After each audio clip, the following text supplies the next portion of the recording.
Hello friends, welcome to my YouTube channel. आज हम discuss करेंगे क्लास 10th का यूनिट नंबर 2 पॉलिनोमियल्स एक्सरसाइज 2.2।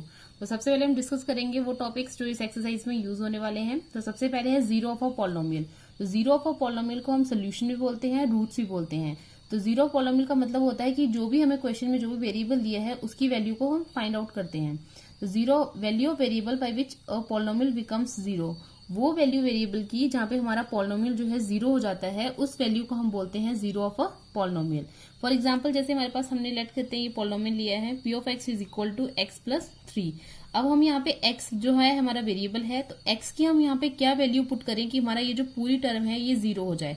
तो हमने लेट किया यहाँ पे x की जगह हमने क्या पुट किया, -3 इज इक्वल टू एक्स की जगह लिखा -3, ये आ गया प्लस और ये आ गया 3, प्लस माइनस माइनस, तो 3 में से 3 गए 0। तो ये p ऑफ x हमारा कितना हो गया, 0। तो वो वैल्यू x की जहां पे हमारी ये जो p ऑफ x है ये जीरो हो जाता है, उस वैल्यू को हम बोलते हैं zero of a polynomial. Solution भी हम कह सकते हैं या हम कह सकते हैं रूट्स ऑफ अ पॉलिनोमियल। तो यहाँ पे हमारा जो जीरो है वो क्या होगा, -3 is the zero of the polynomial p of x। उसके बाद है पॉलिनोमियल। अगर लीनियर पॉलिनोमियल है तो हाईएस्ट डिग्री हमारी 1 होगी, तो जितनी उसकी हाईएस्ट डिग्री होगी उतनी ही हमारी रूट्स होंगी, यानी उतनी ही हमारी x की वैल्यूज आएंगी। जैसे लीनियर पॉलिनोमियल के लिए हमारे पास x की एक ही वैल्यू आएगी हमेशा, ना उससे कम ना उससे ज्यादा। क्वाड्रेटिक पॉलिनोमियल की हाईएस्ट डिग्री 2 होती है, तो उसके लिए हमारे पास 2 ही x की वैल्यू आएंगी हमेशा, यानी उसके रूट्स जो है हमेशा 2 आएंगे। और जो क्यूबिक पॉलिनोमियल है उसकी हाईएस्ट डिग्री 3 होती है और उसकी वैल्यूज भी हमेशा 3 वैल्यूज आएंगी, ना उससे कम ना उससे ज्यादा। नेक्स्ट टॉपिक हमारे पास है relationship between zeros and coefficients of a polynomial. तो यहाँ पे रिलेशनशिप है जीरोस और कोफिशिएंट्स ऑफ पॉलिनोमियल के बीच में, ये भी आगे इस एक्सरसाइज में यूज होने वाले हैं। तो पहले देख लेते हैं ये है क्या रिलेशनशिप। तो सबसे पहले हम डिस्कस करेंगे क्वाड्रेटिक पॉलिनोमियल के लिए। If alpha and beta are the zeros of the quadratic polynomial ax² plus bx plus c, then तो हम लेट कर लेते हैं कि जो ये हमारे पास हमने एक जनरल इक्वेशन ली है क्वाड्रेटिक पॉलिनोमियल की ax² plus bx plus c, और लेट कर लेते हैं यहाँ पे जो x की हमारे पास वैल्यूज आ रही है उसको हमने लेट कर लिया अल्फा एंड बीटा। देन हमारे पास पहला रिलेशन जो है वो सम ऑफ जीरोस है कि हमारे पास जो x की यहाँ पे वैल्यूज आती हैं, यानी अल्फा और बीटा को जब हम प्लस करते हैं तो वो किसके इक्वल होता है, equal to minus coefficient of x upon coefficient of x square. तो कोफिशिएंट ऑफ x क्या होता है, हमें जो जनरल इक्वेशन दी हुई है वहां पे हम देखेंगे हमारा कोफिशिएंट ऑफ x क्या है। तो कोफिशिएंट ऑफ x क्या होता है, जो भी हमें इक्वेशन दी है x के साथ जो भी वैल्यू अटैच होती है उसे हम क्या बोलते हैं, कोफिशिएंट ऑफ x। तो यहाँ पे x के साथ हमारे पास क्या अटैच है, b, तो यहाँ पे x का कोफिशिएंट क्या होगा, b। उसके बाद है कोफिशिएंट ऑफ x स्क्वायर। तो x स्क्वायर के साथ जो भी नंबर अटैच है इसको हम क्या बोलेंगे, कोफिशिएंट ऑफ x स्क्वायर। तो यहाँ पे a है, तो वैसे ही हम लिख सकते हैं अल्फा प्लस बीटा किसके इक्वल आता है, -b अपॉन a, यानी is equal to minus coefficient of x upon coefficient of x square. तो इसको आपने ये फॉर्मूले की तरह देख लीजिए फ्रेंड्स, इसको आपने ऐसे ही याद करना है और ये ऐसे ही रिलेशन आगे क्वेश्चंस में यूज होगा। सेकंड हमारे पास है product of zeros. Second relation हमें कहता है कि अगर हमारे पास जो x की वैल्यूज आती हैं, यानी अल्फा और बीटा जो हमने ज्यूम किया हुआ है, जब हम उनको प्रोडक्ट करते हैं, यानी जो x की दो वैल्यूज हमारे पास आती हैं, जब हम उनको प्रोडक्ट लेते हैं तो उनका प्रोडक्ट इक्वल आता है c अपॉन a, यानी constant term upon coefficient of x square. तो जो भी हमें जनरल टर्म दी है उसमें हम देखेंगे कोफिशिएंट ऑफ x स्क्वायर क्या है और कांस्टेंट टर्म क्या है। तो इस इक्वेशन में हम देखेंगे ऊपर यहाँ पे कोफिशिएंट ऑफ x स्क्वायर हमारे पास a है और कांस्टेंट टर्म क्या होती है, वो टर्म जिसके साथ कोई भी वेरिएबल अटैच नहीं है। तो यहाँ पे आप देख सकते हैं ये भी, यहाँ पे भी x वेरिएबल है, ये भी x वेरिएबल है और यहाँ पे ये c के साथ कोई भी वेरिएबल अटैच नहीं है। तो ये जो c है ये हमारा कांस्टेंट टर्म है, तो यहाँ पे आ गया is equal to c upon a। फिर नेक्स्ट हम डिस्कस करेंगे क्यूबिक पॉलिनोमियल के लिए। तो अब क्यूबिक है तो हाईएस्ट डिग्री क्या होगी इसकी, 3। तो अभी हमने पीछे डिस्कस किया जिसकी हाईएस्ट डिग्री 3 होगी तो उसके रूट्स यानी उसकी वैल्यूज भी 3 आएंगी। तो हम लेट कर लेते हैं उसकी वैल्यूज क्या है, अल्फा, बीटा और गामा, ये 3 जीरोस हैं क्यूबिक पॉलिनोमियल के। और जनरल इक्वेशन हमारे पास है ax³ plus bx² plus cx plus d।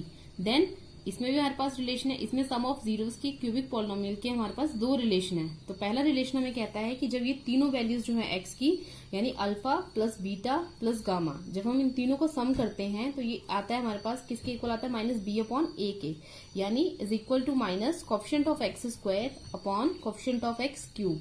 तो इसमें भी हम जनरल इक्वेशन में देखेंगे कोफिशिएंट ऑफ x स्क्वायर क्या होगा, जो भी x स्क्वायर के साथ जो टर्म अटैच होगी इसको हम बोलेंगे कोफिशिएंट ऑफ x स्क्वायर, और जो x क्यूब के साथ जो भी टर्म अटैच होगी इसको हम बोलेंगे coefficient of x cube.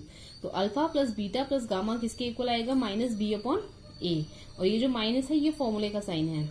Second जो रिलेशन है सम ऑफ जीरोस में, ये है कि अगर हम अल्फा को बीटा के साथ मल्टीप्लाई करते हैं देन प्लस करते हैं बीटा इंटू गामा के साथ प्लस गामा इंटू अल्फा के साथ, तो ये किसके इक्वल आता है C अपॉन A के, यानी is equal to coefficient of x upon coefficient of x cube. तो यहाँ पे हम देखेंगे कोफिशिएंट ऑफ x क्या है हमारा C और कोफिशिएंट ऑफ x क्यूब क्या है A, तो ये आ गया हमारे पास C अपॉन A। नेक्स्ट है हमारे पास प्रोडक्ट ऑफ जीरोस। जब हम तीनों जीरोस को मल्टीप्लाई करते हैं यानी अल्फा बीटा इंटू गामा का जब हम प्रोडक्ट लेते हैं तो ये किसके इक्वल आता है माइनस डी अपॉन ए, यानी is equal to minus d हमारे पास क्या है यहाँ पे कांस्टेंट टर्म और ए हमारा क्या है कोएफिशिएंट ऑफ एक्स क्यूब।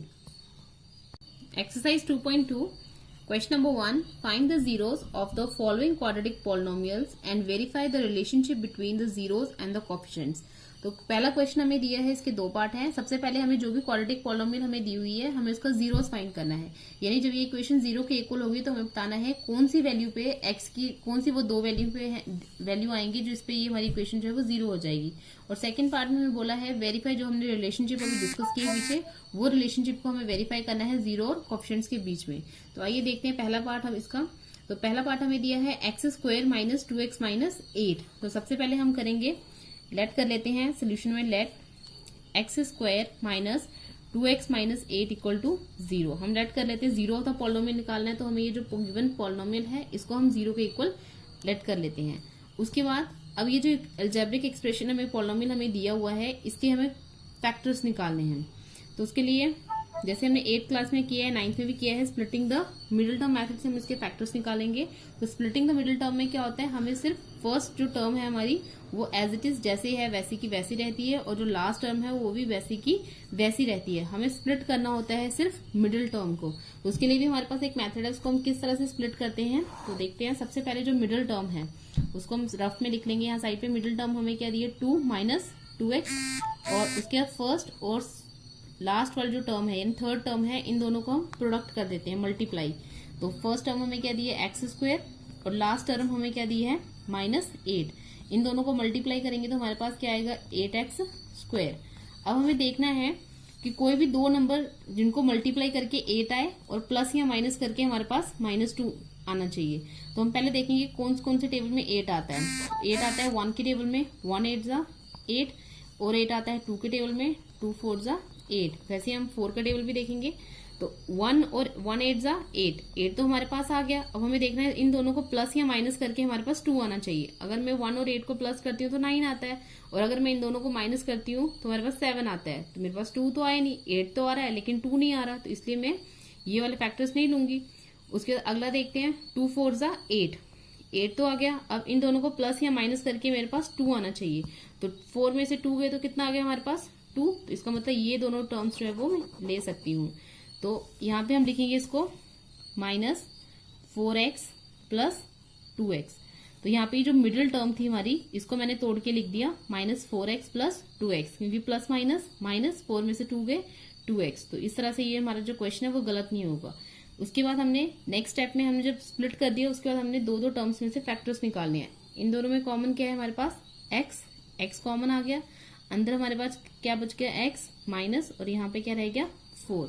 इन दोनों में से कॉमन निकालेंगे, इन दोनों में 2 कॉमन है, 2 आ गया बाहर, अंदर रह गया x माइनस 4 इक्वल टू 0। उसके बाद हमें ध्यान रखना है कि ये जो ब्रैकेट के अंदर टर्म्स आ रही हैं ये दोनों टर्म्स हमारी सेम होनी चाहिए। अगर ये दोनों टर्म हमारी सेम आ रही है इसका मतलब हमारा क्वेश्चन जो है वो ठीक है। उसके बाद फिर से हम कॉमन निकालेंगे, जो ब्रैकेट वाली टर्म सेम आ रही है उसको हम एक बार लिखेंगे और जो ब्रैकेट के बाहर टर्म्स है उनको अलग से लिख लेंगे। ये आएगा x और इसके कोई साइन नहीं, मतलब क्या है +2 equal to 0।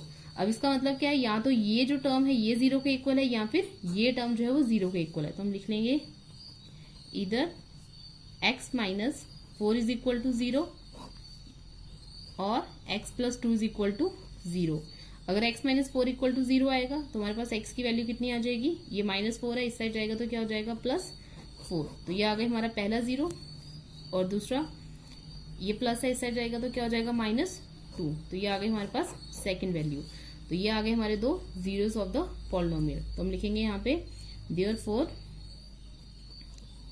The zeros of given quadratic equation हमें क्या दी थी, x square minus 2x minus 8 are 4 and -2।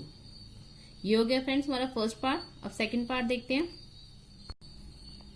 Next है हमारे पास relationship between the zeros and the coefficients. अब हमें वेरीफाई करना है जीरोस और कोफिशिएंट्स के बीच में रिलेशनशिप जो हमने अभी डिस्कस किए। तो यहाँ पे हम देख लेते हैं ए की वैल्यू क्या है हमारे पास, बी क्या है और यहाँ पे सी क्या है।